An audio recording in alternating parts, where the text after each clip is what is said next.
प्यारे बच्चों, धर्म जीवन जीने की कला है, स्वयं सुख से जीने की और दूसरों को सुख से जीने देने की। धर्म हमारे अंदर और बाहर समाज में एक सामंजस्य बनाता है, बैलेंस बनाता है, जिसके कारण सभी लोग अपने अपने कार्यों को करते हुए आनंद का अनुभव करते हैं। धर्म को स्थिर रखने के लिए 5 चीजों की आवश्यकता होती है: ज्ञान, धैर्य, न्याय, प्रेम और समर्पण।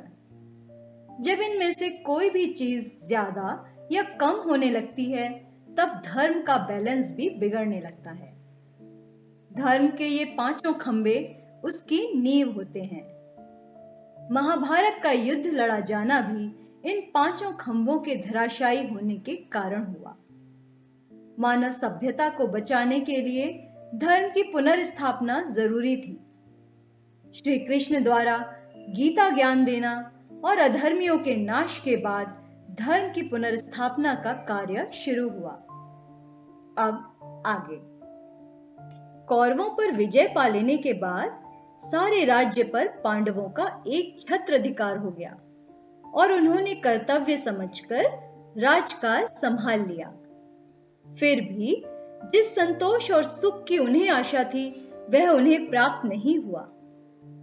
युधिष्ठिर ने अपने भाइयों को आज्ञा दे रखी थी कि पुत्रों के बिछोह से दुखी राजा धृतराष्ट्र को किसी भी तरह की व्यथा न पहुंचने पाए।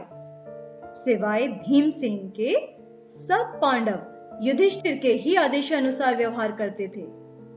पांडव वृद्ध धृतराष्ट्र का खूब आदर करते हुए उन्हें हर प्रकार का सुख और सुविधा पहुंचाने के प्रयत्न में लगे रहते थे, जिससे धृतराष्ट्र को अपने पुत्रों का अभाव महसूस ना हो।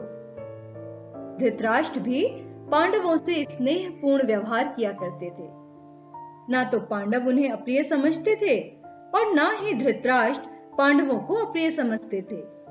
परंतु भीमसेन कभी कभी ऐसी बातें कर दिया करता था जिससे धृतराष्ट्र के दिल को चोट पहुंचती। युधिष्ठिर के राजा धीराज बनने के थोड़े ही दिन के बाद भीमसेन धृतराष्ट्र की किसी आज्ञा को परिणित नहीं होने देता था। परिणित का मतलब हुआ मानता नहीं था। कभी कभी धृतराष्ट्र को सुनाते हुए वह कह भी देता था कि दुर्योधन और उसके साथी अपनी नासमझी के कारण मारे गए हैं।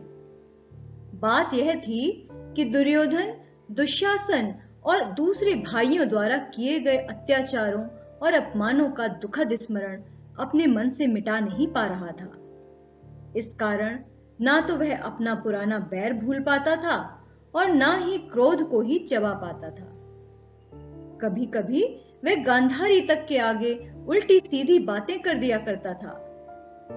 भीमसेन की इन तीखी बातों से धृतराष्ट्र के हृदय को बहुत चोट पहुंचती थी। गांधारी को भी इस कारण बहुत दुख होता था, परंतु वह विवेकशीला थी और धर्म का मर्म जानती थी। इसीलिए भीमसेन की बातें चुपचाप सह लिया करती थी तथा कुंती से स्फूर्ति पाकर धीरज धर लिया करती थी।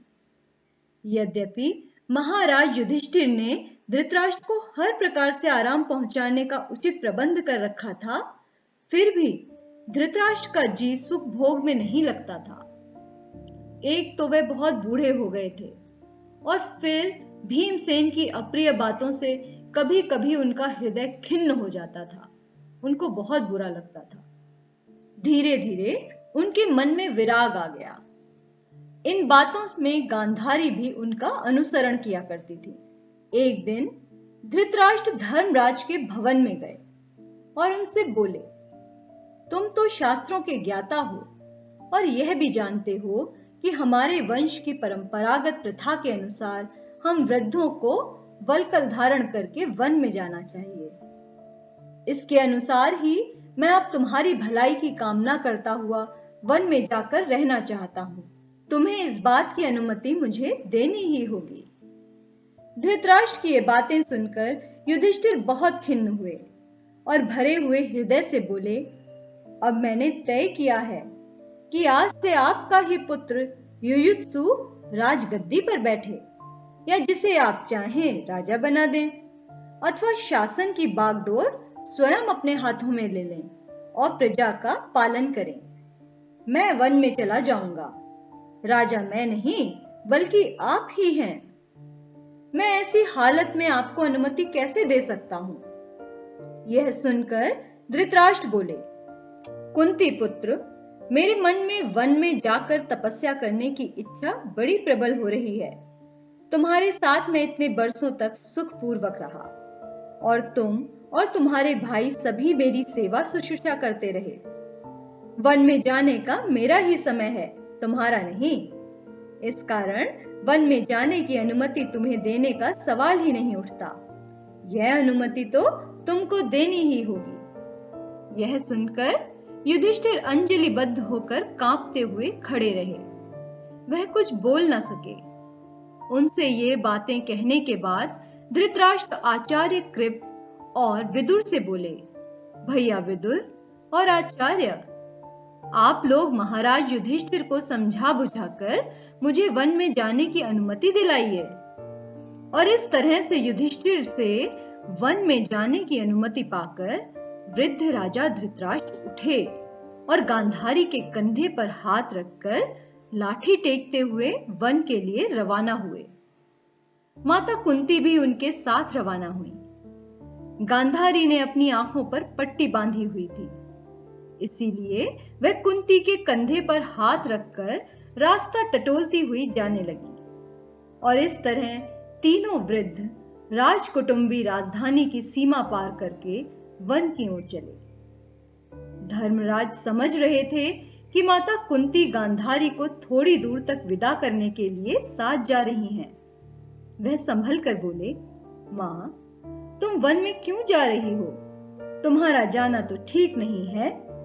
तुम्ही ने आशीर्वाद देकर युद्ध के लिए भेजा था, अब तुम ही हमें छोड़कर वन को जाने लगी।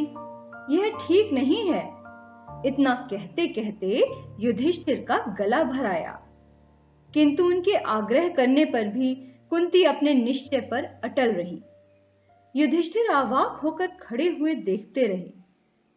धृतराष्ट्र, गांधारी और कुंती ने 3 वर्षों तक वन में तपस्वियों का सा जीवन व्यतीत किया। संजय भी उनके साथ था। तो बच्चों, ये थी कहानी पांडवों का धृतराष्ट्र के प्रति व्यवहार। अगले अंक में हम सुनेंगे कि युद्ध के पश्चात श्री कृष्ण और युधिष्ठिर का क्या होता है।